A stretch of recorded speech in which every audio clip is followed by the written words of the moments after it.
जीवन का सफर कब प्रारंभ होता है? अगर इस तथ्य पर हम विचार करें और जानने का प्रयास करें तो निश्चित रूप से आपके अंतर मन में एक भाव जागृत होगा।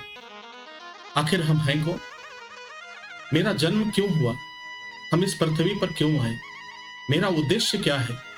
जब इन तमाम बातों को आपके अंतर्मन में एक क्रम चलेगा तो उस समय आप यह जानने का प्रयास करेंगे आखिर हमारा अंत क्या होगा। यह जीवन का सफर कब समाप्त होगा? यह जीवन का सफर कब रुकेगा? जैसे ही इस बारे में आप जानने का प्रयत्न करेंगे, जानने का प्रयास करेंगे तो आपके समक्ष एक छवि सामने आएगी। आपका बचपन आएगा, यानी आपका जीवन जो है जन्म के समय से प्रारंभ हुआ था। जब संतान का जन्म होता है उसी समय उसका जीवन प्रारंभ हो जाता है और वह धीरे धीरे वह बचपन का समय देखते हुए वह आगे बढ़ता है। एक बात हमेशा हम सबको ध्यान में रखनी चाहिए कि यह वक्त जो है कभी ठहरता नहीं है। वक्त गतिमान है। आप लाख कोशिश करके देख लो, वक्त कभी ठहर नहीं सकता। परिस्थितियां कभी ठहर नहीं सकती। इनमें परिवर्तन होता रहता है। इतिहास गवाह है। हमेशा से यह देखा गया है कि आज किसी का और का वक्त है, कल किसी और का वक्त होगा। तो आज यदि आज बालपन अवस्था में है, कल आप बुढ़ापे में भी जाएंगे। बुढ़ापे में जाने का मतलब यह है कि जैसे ही आप बुढ़ापे में कदम रखते हैं तो यह जीवन आपको यह संकेत करता है, यह सफर आपको यह संकेत करता है कि आपके पास बहुत ही कम समय बचा हुआ है।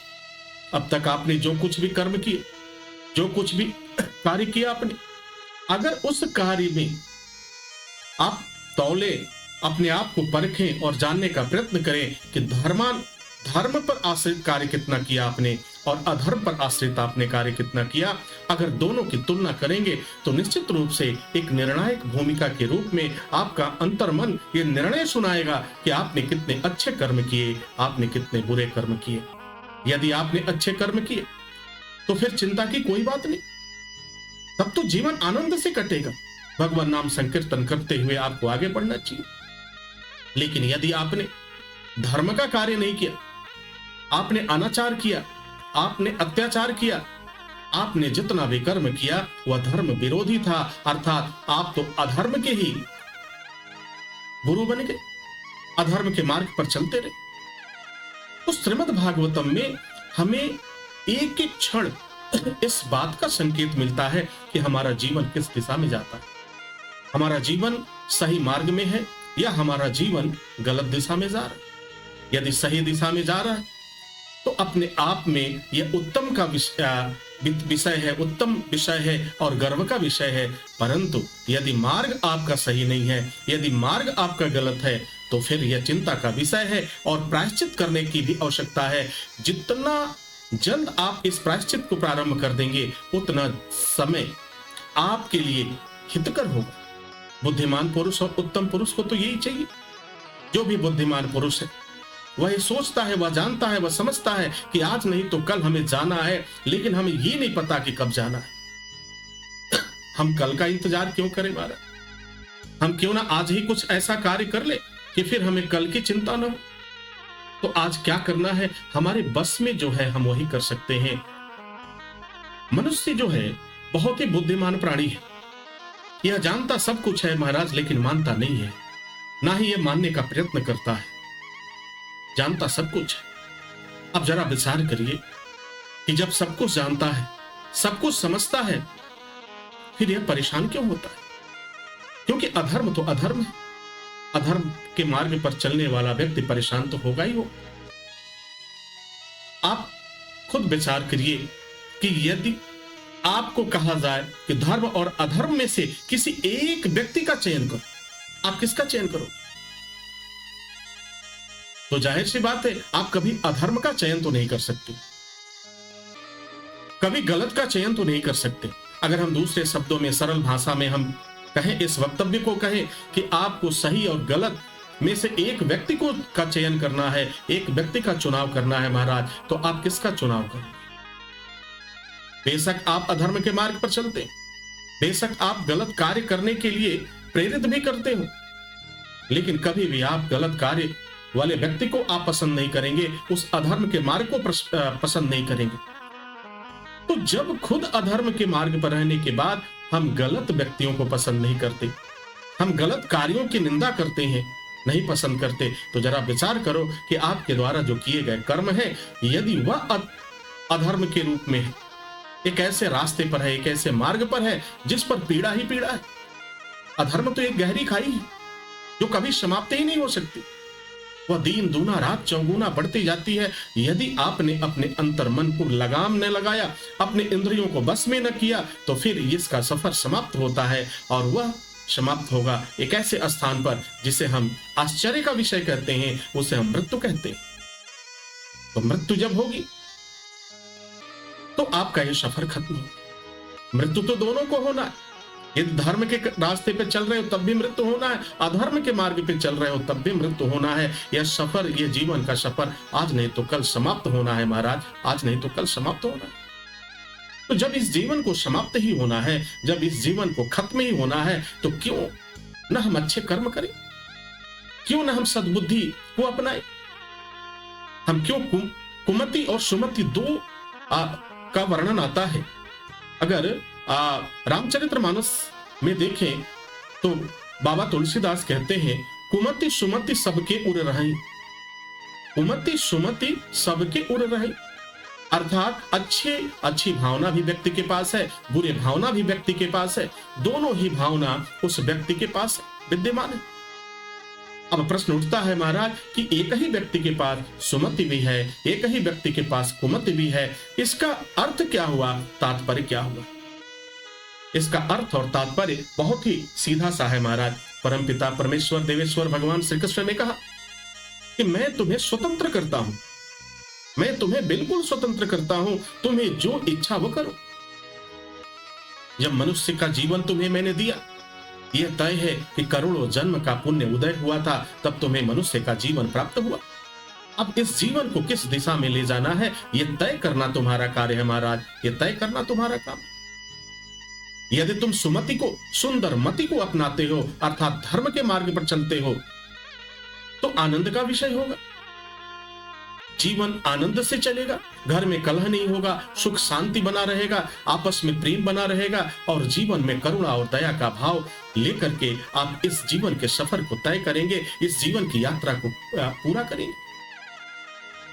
अब इसके विपरीत अगर बात करें महाराज, अगर आपने कुमति को किया, कुमति अर्थात एक ऐसी मति जो विपरीत है, हर कार्य उल्टा करती है, कोई भी कार्य वो सीधा नहीं कर सकती, तो अगर आपने कुमति को अपना लिया तो महाराज क्या विषय होगा? आपके जीवन में कलह होगा, आपके जीवन में कष्ट होगा, आपके जीवन में तमाम तरह की परेशानियां होंगी। क्यों होंगी? क्योंकि जहां कुमति रहती है वहां पर साक्षात विपत्ति का निवास होता है, और जब विपत्ति निवास करेगी तो महाराज वह आनंद का विषय तो नहीं हो सकता, वह कभी आपको खुश तो नहीं रह सकती, क्योंकि विपत्ति को तो पसंद है झगड़े पसंद है, विपत्ति को तो कलह पसंद है, और विपत्ति को जब कलह पसंद है, झगड़े पसंद है, और आपने उससे निमंत्रण दिया, जब आपने निमंत्रण दिया तो महाराज वो जाएगी कहां? वो तो आएगी आप ही के पास। अब बड़ा सुंदर एक प्रसंग आता है कि कुमति और सुमति दोनों ही ब्रह्मा जी की बेटियां, ब्रह्मा जी की बेटियां, एक बार दोनों पुत्रियां ब्रह्मा जी के पास पहुंची और ब्रह्मा जी से प्रश्न किया कि पिताश्री आप हम दोनों बहनों में से किसे ज्यादा प्रेम करते हैं, किसे ज्यादा मानते हैं? अब तो पिता के सामने एक धर्म संकट खड़ा हो गया। अब सुमति को कहते हैं कि हाँ मैं तुम्हें ज्यादा प्रेम करता हूं, तो कुमति नाराज हो जाती है, और कुमति को मैं कहता हूं तो फिर धर्म का विरोध होता है, और सुमति पर जो प्रश्नवाचक चिन्ह लगेगा और वो सोचने के लिए विवश हो जाएगी कि जब यही उत्तम है तो फिर मेरा कार्य क्या है? ब्रह्मा जी बड़े परेशान हुए। दोनों पुत्रियों ने जिद करना शुरू कर दिया कि पिताजी अवश्य बताएं, वास्तव में आप हम दोनों में से किसे प्रेम करते हैं? ब्रह्मा जी ने युक्ति का सहारा लिया, ब्रह्मा जी ने धर्म का सहारा लिया, और अंतर मन में उन्होंने याद किया किसे? उन्होंने याद किया परमपिता परमेश्वर भगवान विष्णु को याद किया और भोलेनाथ को याद किया और कहा, हे प्रभु, इस धर्म संकट से कैसे निकलना है, मुझे सद्बुद्धि दे और ताकि मैं इससे निकल सकूं, क्योंकि मेरे द्वारा कहे गए एक एक वचन जनमानस के लिए। मैं यहां क्या उत्तर दूं? थोड़ी ही देर बाद उन्हें संकेत मिला और ब्रह्मा जी मुस्कुराने लगे। उन्होंने अपने दोनों पुत्रियों से कहा कि जरा चल के दिखाओ, एक बार जाओ और फिर वापस आओ, मैं देखूं तो सही। दोनों पुत्रियां गई और वापस आई। अब ब्रह्मा जी मुस्कुराने लगे, ब्रह्मा जी हंसने लगे। दोनों पुत्रियां विस्मय में पड़ गई, आश्चर्य में पड़ गई और उन्होंने प्रश्न किया कि पिताश्री, आप मुस्कुरा क्यों रहे हैं? इस मुस्कुराहट के पीछे का रहस्य क्या है? तो ब्रह्मा जी ने कहा कि वह रहस्य में जो प्रकट करने जा रहा हूं वह रहस्य बड़ा ही उत्तम है। आप दोनों मेरी पुत्रियां हो, दोनों मेरी बेटियां हो और दोनों ही बड़ी सुंदर, और दोनों को मैं बहुत प्रेम करता हूं, दोनों को मैं बहुत पसंद करता हूं। परंतु सुमति, तुम आती हुई अच्छी लगती हो। सुमति जो मेरी पुत्री है वह आती हुई अच्छी लगती है, और कुमति मेरी वो भी पुत्री मेरी है, वह जाती हुई अच्छी लगती है महाराज, वह जाती हुई अच्छी लगती है। दोनों पुत्रियां मुस्कुराकर चली गई। अब जाने के बाद से देव ऋषि नारद पहुंचते हैं और देव ऋषि नारद ने प्रश्न किया कि हे प्रभु, जो अभी आपने उत्तर दिया कि एक आती हुई अच्छी लगती है, एक जाती हुई अच्छी लगती है, और दोनों पुत्रियां इस बात को समझ नहीं पाई, आपका मंतव्य क्या था? आप कहना क्या चाहते थे और इस सृष्टि को आप क्या संदेश देना चाहते थे? ब्रह्मा जी ने कहा कि हे देव ऋषि नारद, सुनो, मन को एकाग्र करके सुनो। मैं सत्य सिद्धांत की बात करता हूं और धर्म की बात करता हूं। ये शाश्वत सिद्धांत है जो कभी बदल नहीं सकता। देखो, सुमति जो है वह सुमति आती हुई अच्छी लगती है। यदि कोई बुरा व्यक्ति है, उसके अंदर अच्छाई आने लगे तो वह व्यक्ति क्या होता है? निर्मल बन जाता है। लोग उसे पसंद करने लगते हैं, लोग उसे मानने लगते हैं, लोग उसे चाहने लगते हैं। अब देखो, सुमति जब आई तो जीवन में परिवर्तन हुआ, अर्थात बुराई पर विजय हुआ। अब देखो, कुमति चली गई तब भी वह अच्छा हुआ, और सुमति आई तो भी वह अच्छा हुआ। दोनों ही परिस्थितियों में दोनों ही पुत्रियों का अगर कार्य देखा जाए तो उत्तम है। देव ऋषि नारद ने पुनः प्रश्न किया, हे प्रभु, एक बात मेरी समझ में नहीं आई। जब दोनों ही अच्छी हैं, सुमति भी अच्छी है और कुमति भी अच्छी है, तो फिर अंतर क्या है? इन दोनों में अंतर क्या है? क्या धर्म का सहारा लेकर के कलयुग में लोग इसे विरोधाभास टिप्पणियां नहीं करेंगे? लोग गलत आचरण नहीं करेंगे? ब्रह्मा जी ने कहा कि ऐसा नहीं होगा। हे देव ऋषि नारद, क्या तुम इस बात को भूल चुके हो कि जब सृष्टि का निर्माण हो रहा था, जिस समय जीव का निर्माण हुआ, उस समय परमपिता परमेश्वर ने क्या कहा कि अच्छाई और बुराई दोनों ही एक जीव के साथ जाएगी, और जिसको वह अपने अंतर मन से जागृत करता रहेगा, कर्मों के द्वारा करता रहेगा, अपने कर्तव्य के द्वारा करता रहेगा, उसकी अधिकता हो जाएगी और वही तो सुमति होगी। यदि आपने अच्छे कर्म करना प्रारंभ कर दिया तो आपके जीवन में क्या होगा? सुमति होगा, सुंदर मति होगा। और जब मति का मतलब क्या होता है? मानसिक स्थिति। जब मानसिक स्थिति आपकी सुंदर होगा, आपके विचार सुंदर होंगे, तो यह दुनिया आपको पसंद करेगी और फिर आप एक अच्छा संकेत देंगे और धर्म की रक्षा करते रहेंगे। और यदि कुमति को आपने अपने पास स्थान दे दिया महाराज, कुमति को बहुत दिनों तक अपने पास रखा, तो फिर वह तो अधर्म का पुजारी है और फिर आपके जीवन में कष्ट ही कष्ट होगा। तभी तो बाबा तुलसी कहते हैं, कुमति सुमति सबके उड़ रही, असनाथ निगम अस कही। जहां सुमति तहां संपत्ति नाना, और जहां कुमति तहां विपत्ति निदाना। हे देव ऋषि नारद, हर युग में देखो, जहां सुमति होती है वहां विविध प्रकार की संपदाएं होती हैं, और जहां कुमति होती है वहां तो सिर्फ दुर्भाग्य होता है और वहां पर केवल विपत्तियां होती है। यह सत्य सिद्धांत की बात कहता हूं, ये शाश्वत है, धर्मोपयोक्ति है। इस बात को अब तो आपको समझ जाना चाहिए। देव ऋषि नारद इस बात को समझ गए और मुस्कुराते हुए नारायण नारायण कर करके महाराज वो आगे बढ़ गए।